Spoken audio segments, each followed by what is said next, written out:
खानापुरात माकडे पकडण्याची मोहीम। खानापुरात गेल्या काही वर्षापासून माकडांच्या टोळ्यांनी धुमाकूळ घातलेला आहे।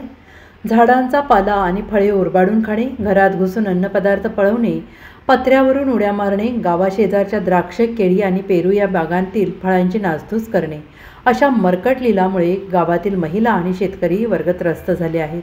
नागरिकांच्या वाढत्या तक्रारींची दखल घेऊन खानापूर नगरपंचायतने माकडे पकडण्याचा ठराव केला आहे। त्यानुसार माकडे पकडण्याची गावात मोहीम सुरू झालेली असून पारंपरिक पद्धतीने माकडे पकडणाऱ्या मिरजेतील मणेर कुटुंबियांनी गावात सापळे लावून माकडे पकडण्यास सुरुवात केली आहे। पकडलेली माकडे वनविभागाच्या सहाय्याने सुरक्षित ठिकाणी सोडली जाणार आहे। त्यामुळे माकडांपासून हैराण झालेल्या खानापूरकरांनी समाधान व्यक्त केले। Bureau report, SBN Marathi, Khanapur.